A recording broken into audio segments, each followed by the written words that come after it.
Welcome to Grieve Diary podcast with Mama Reg. On Grieve Diary, this is where we discuss our grief.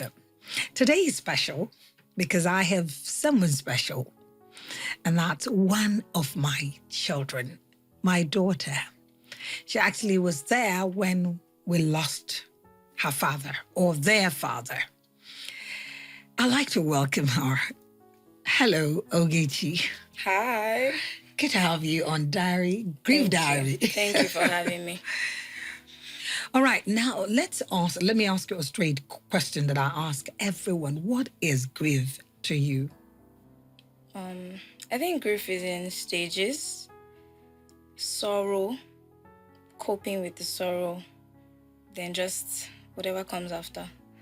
So I think it's just deep sadness at first, then it evolves as time goes on. So grief is in many different stages, some more painful than the other.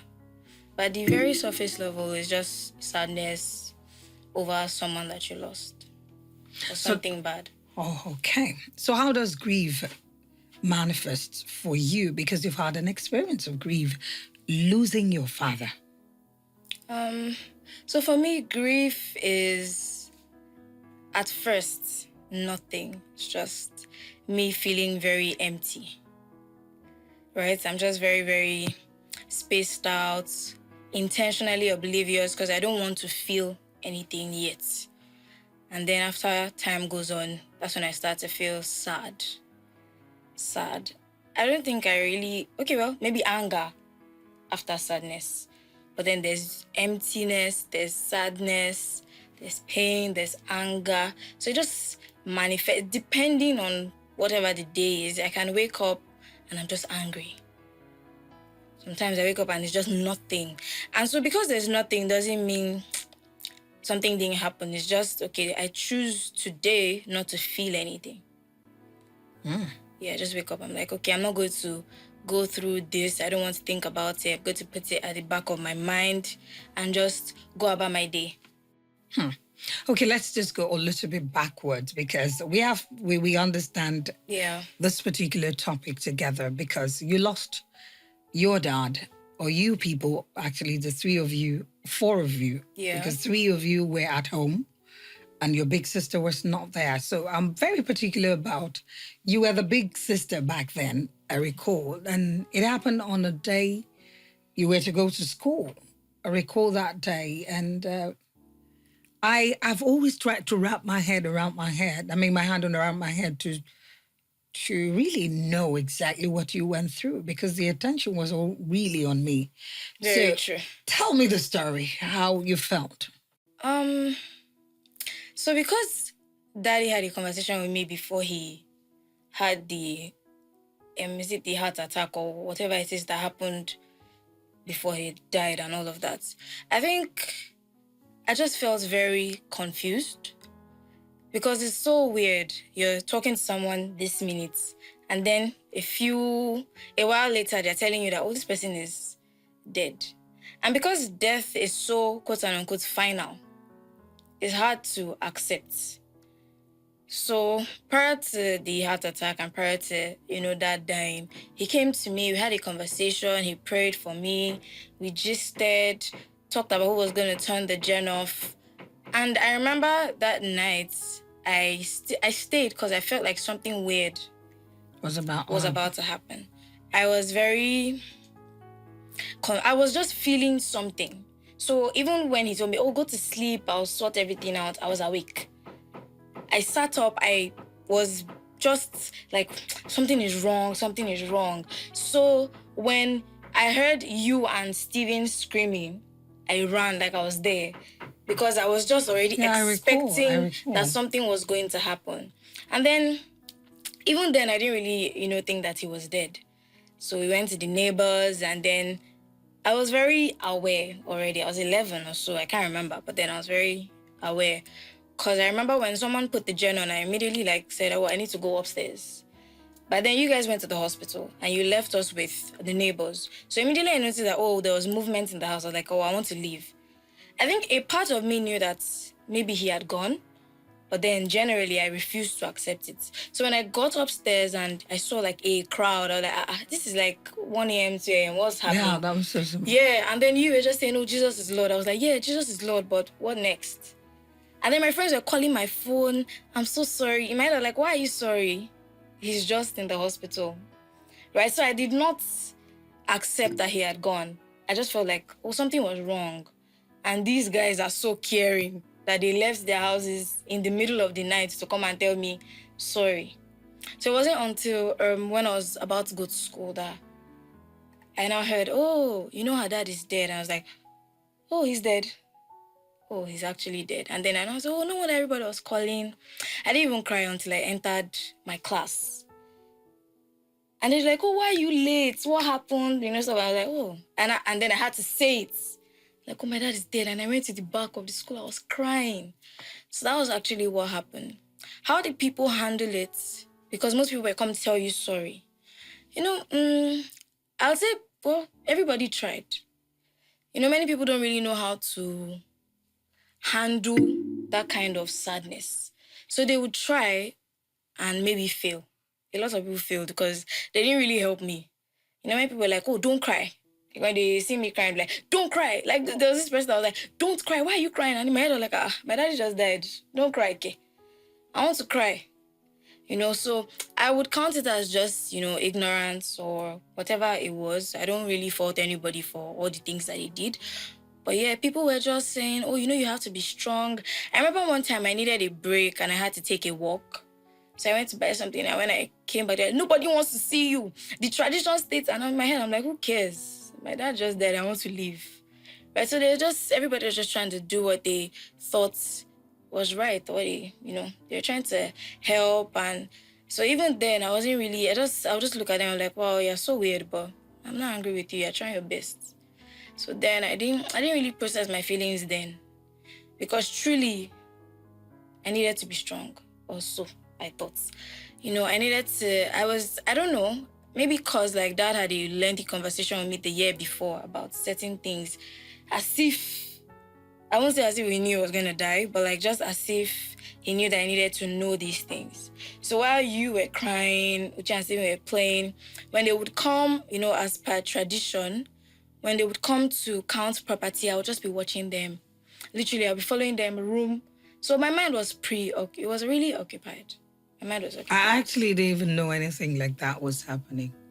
I cannot really tell because it was too... Well, I can share with you that it wasn't just like you felt. Someone you had talked with him. I knew that, we were actually in the sitting room. Mm-hmm. It was one, I have never experienced heat at that time until this year's heat, really, as compared to that years ago. That heat was mutual. And I'm the only one in that family that doesn't feel heat. Yeah. Every one of you has this, you just want a cool place. And so I was really hot. So we laid there on the rug and sitting, and we were gisting. And so I recall he spoke to you because you had cooked beans. And the typical of him, he wanted to feel sorry that he had not eaten you because you came out and said, Daddy, you've not eaten the food. Yeah. And so I felt, why are you going to the room? That was what I thought. So why are you going to the room to just tell Ogie that... sorry, I didn't. It's already... I said, yeah, well... You know, it didn't really... Wasn't any big deal. I didn't even know you talked about Jen because we allowed the Jen to stay there till after 1. And so when he decided to go downstairs to switch off the Jen, it was still a normal thing. And then here he came up and then got in and said, Oren, I can't stay in this heat. Mm-hmm. You kukula. I was so relaxed. I said, well, go back to the sitting room. Me, I'll manage here. And that was all. That was the experience. Of course, you people didn't know. But, you know, I was quite numb. The only thing, and I'm still grateful to God for, is to keep saying Jesus is Lord. But I was numb. I didn't know what happened. I looked at people just like you were feeling. That was it. But let's talk. It's not about me now. But let's talk about... Suddenly, there was this responsibility. Your big sister was not around. She was in school. And so I could overhear people saying, oh, be strong for your mother. I still remember. And it looked like it made sense then. But let me ask you, what did you understand by that? Because when they asked you to be strong for your mother, I'm still looking at you back there, 11, 12, strong how? I mean, I didn't really see it as, I just felt it was just one of those things that people like to say when something happens. So even then, like I said, I had not started processing any feelings. So, then my friends would come, we'd stay together for hours. So I had not even actually, when they tell me all this, I'm like, yeah, thank you. Yeah, thank you. Okay, thank you. And you were so, for lack of a better word, busy with people around you. So we're not really communicating much, except there was need to. Yeah, so I didn't really need to think about you. I would just listen to them. They would say all the things they want to. I'm like, oh yeah, okay. So I had not processed any feelings. I had not really thought about anything. I had not really come to them. Oh, no. I knew he was gone, but I was just still living. Like just taking the day because people were there. So I had crowd. So it was easy to... And there were other things to address, like when they come and say, or they need something, they would come to me because they were trying to not to disturb you. So I was still really, really occupied by all those questions and all those things. Now, when did accepting those feelings happen? It was after the burial when everybody left. So at that time, it was like, okay, we're alone. Time to actually process this thing. So that's when you'd see that, oh, I'll just sit down, be looking at the door, waiting for him to come back. And I'll be like, oh, he's not coming back. Okay. Day after day, I would do that. I'll wait for him. I'm like, okay, he's not coming back. Okay. And I think that the whole process took years, right? So it wasn't like a day. It wasn't like a month. It wasn't months. Just day I remember. I'll grieve, talk about it. In university, it was... Okay, so whenever there's a transition, I would start to feel more. What do you mean by transition? Okay, I'm graduating from secondary school. Daddy was very, very present. So at that time, I'll start feeling. Getting into university, I'll be like, oh my God, if my dad was here. Finishing university, I'll be like, oh my God. So those were the times. And when those things happen, I'll now start to figure it out with God. With God. I'll try to say, okay, God help me, this is what I'm feeling. I don't think there was ever a time I was angry with God. I had questions and I asked them, but I wasn't angry. I wasn't saying, oh God, what did you do? I just think by his mercy, I didn't feel like that. I did not agree with the notion that, God had to kill your dad for anything. I didn't really answer anybody. But I just felt, well, God has sovereignty. If this happened, then we'll be fine. Because, well, God decided I wanted to be my direct father. You removed the earthly one is not here, so I'm just going to have to have you directly. That was just a notion. Okay, you're not my father. So I would ask questions. And I always say this, like, oh, one day that I knew that, okay, God just answered me was is it year 1 in my apartment? And I was sad. And then I just asked and I heard the answer. I was like, oh, okay. In that moment that, I heard the Holy Spirit talk to me, I felt better. And after then, it was easy to handle. It was easy to handle. Let's talk about some of the, there's a process of grieving, which you've started talking about.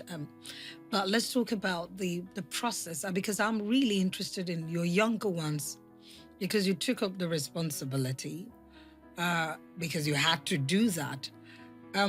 Did you feel some level of separation between you and I after the burial?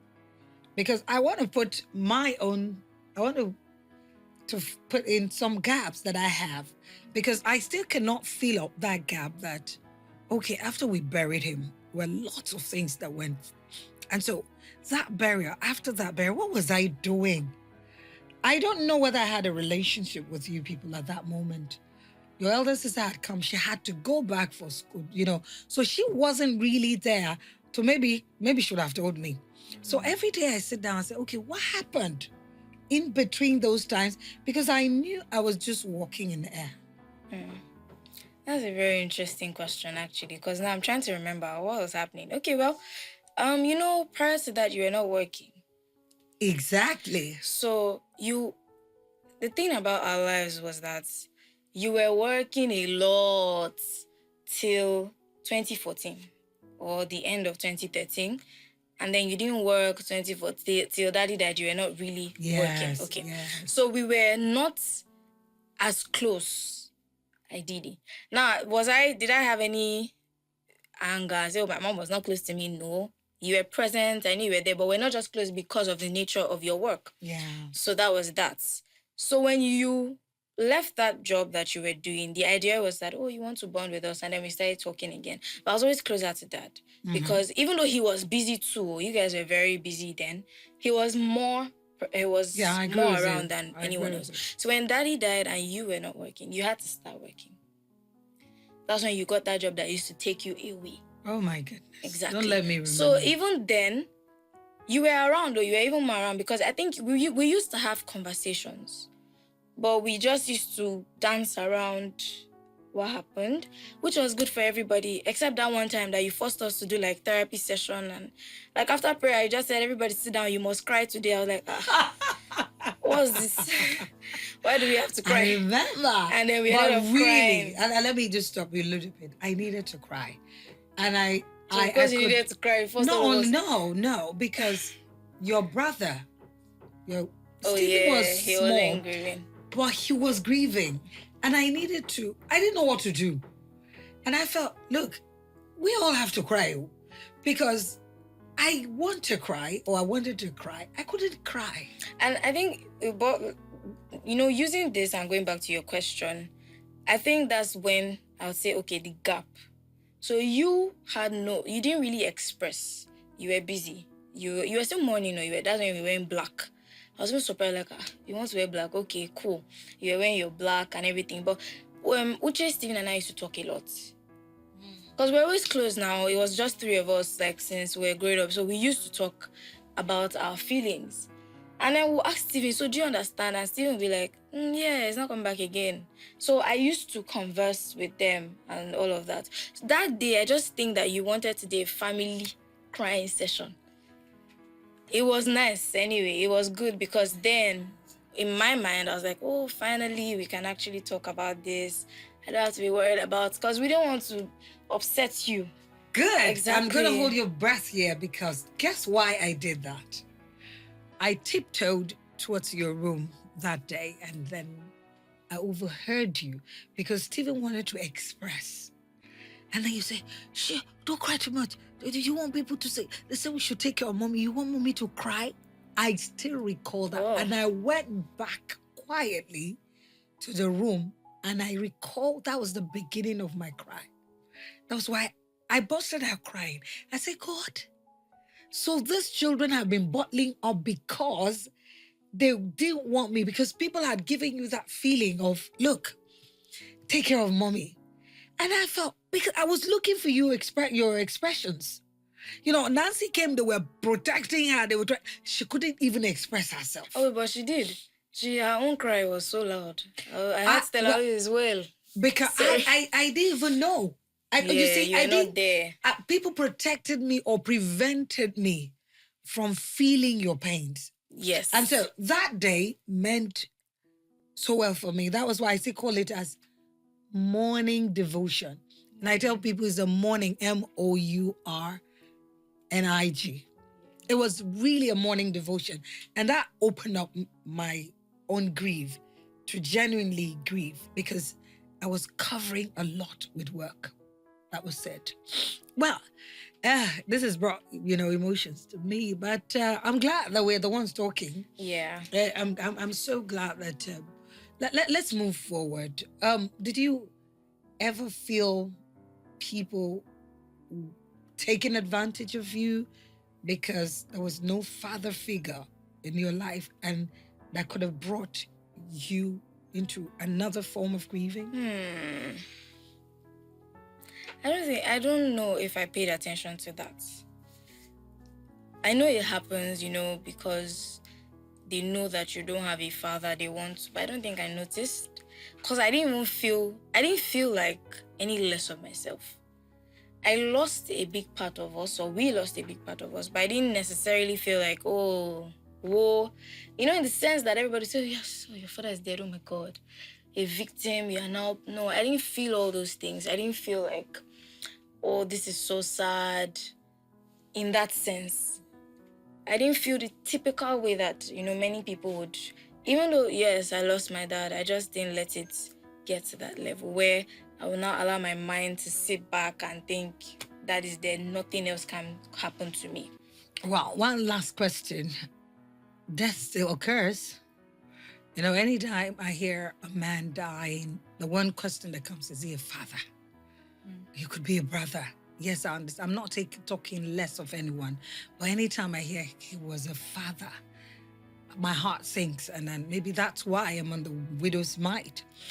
What would you tell that person grieving over a loss of a father?